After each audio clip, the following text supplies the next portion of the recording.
Современный медицинский кабинет и пищеблок, спортивный зал, а также уличные игровые площадки с воркаут-зоной для учащихся старших классов. Учебное заведение обеспечено всем необходимым для организации образовательного процесса. В школе работают 44 педагога, в том числе кандидаты наук. С ее открытием значительно разгрузились другие образовательные организации населенного пункта. В ходе визита Махмуд Али Калиматов ознакомился с учебным процессом в новой школе, осмотрел классы, столовую, спортивный зал.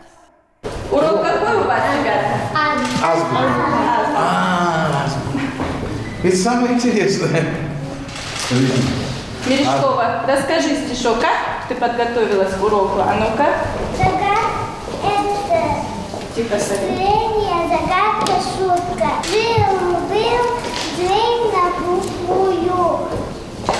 Чистил мордушку свою. Бегемот на букву Б. Крокодил на букву К и кабан на букву К. Что за зверь на букву Ю? Как зовут нашего зверя? Юлия. Молодец, умница. Она волнуется. Ладно, все, давайте, не будем мешать вам.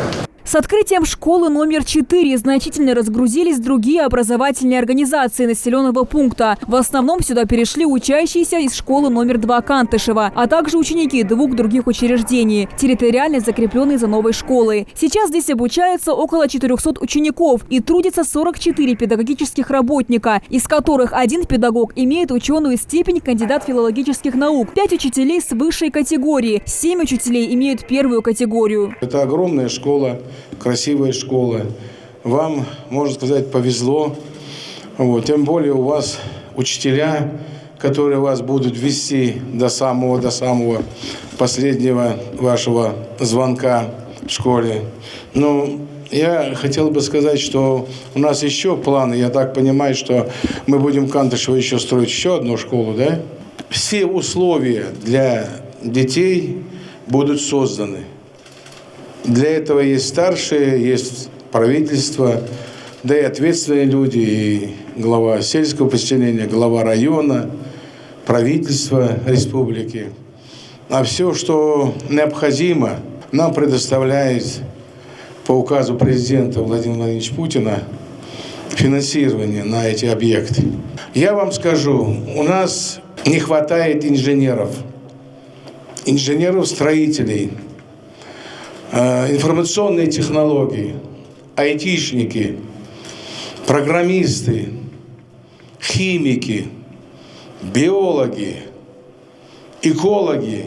Я хотел бы, чтобы вы те профессии, которые наша республика сегодня нуждается, особенно старшие классы, понимали, что нам нужны такие профессии, точные науки. Хотелось бы, чтобы вы знали хорошо математику, физику, другие точные науки, которые принесут и вам пользу. Ну, конечно, без творческих людей нам не обойтись. У нас будут и, уверен, среди вас и писатели, и художники, и люди музыки, искусства. Я просто хочу, чтобы в этом хорошем здании, в теплом здании вы претворили в жизнь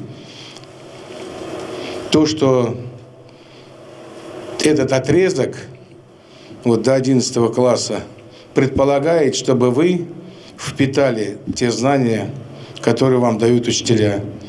Строительство объекта было начато в 2015 году с предполагаемым завершением в 2018 году. Однако ряд допущенных при проведении работ недостатков, а также отсутствие в проекте финансирования, необходимого для приобретения оборудования, привело к почти двухлетнему простою объекта. В прошлом году после визита руководителя региона на строительную площадку реализация проекта была возобновлена. Ответственным лицам были установлены новые сроки для устранения выявленных дефектов и завершения оставшихся задач. В данный момент объект полностью соответствует всем требованиям безопасности и после устранения всех дефектов может полноценно функционировать. Кантышевская школа уже получила лицензию на ведение образовательной деятельности. Учебный процесс здесь налажен. Дети приступили к занятиям. Школа сколько стояла? Почти 2 года. 1,5 года. Потому что вот вы в свое время Вот сейчас даже не знаю, то ли глава должен администрации, то ли сельского поселения. Вот запишите мне весь пакет документов по этой школе, все подписи, кто там вообще, и через контрольное управление. Дайте мне анализ вот этой школы. Я помню, когда еще Дом культуры открывали, здесь нельзя было подъехать, подойти даже. Понимаете? Вот поэтому, вот, чтобы это впредь не было, я уже сказал, разберитесь мне вот с этими фактами. Он уже не первый. Значит, кто должен был, почему не заложили деньги, как это можно школу построить, но это ботинки без подошв. Сколько школа стоит? 330 миллионов. 1,5 года стоит. И всем плевать. Ты найдешь, что тебе в проекте нет. Он говорит, у меня не было обязательств. Проект есть, деньги давайте, я сделаю. Слушайте, вы сами по себе нарушали, я о чем и говорю, юридические нормы. Вы сами рискуете как бизнесмен. Вы имеете право. Не сдать, не, а с хаягия там по ходу будет. Не получается. Надо весь пакет юридически положить, всех ответственных знать, а после этого делать. Проектный делает. Все, уже нет этого. Сопроекты, сдать. Юридически сейчас оформляются и будут делать. Запретил я эти вещи. Позже глава региона осмотрел строящееся здание новой школы на 540 мест в сельском поселении Яндаре. Объект возводится в рамках нацпроекта «Жилье и городская среда». Строительство нового здания школы было начато в августе 2019 года. В настоящее время работы выполнены на 75%. Объект является отстающим и переходящим на текущий год. Срыв сроков произошел по причине эпидемиологической ситуации. Строительство двухэтажного здания планируется завершить до 1 июня текущего года. У нас здание построено, мы его через год-два переделываем. То там течет, то там валится. Дома построили, опять что-нибудь балалайка. Железно халталось. Мы этот объект, я думаю, что сейчас заверение есть, контроль Минстрой берет, вот, инспекция. Но хочу сказать еще раз, строители если не выполняют, там, нарушают, наказываете. Ну вот в какой-то мере надо им помогать, понимаете? Инспекторов, я говорю, тут море целых. Понятно?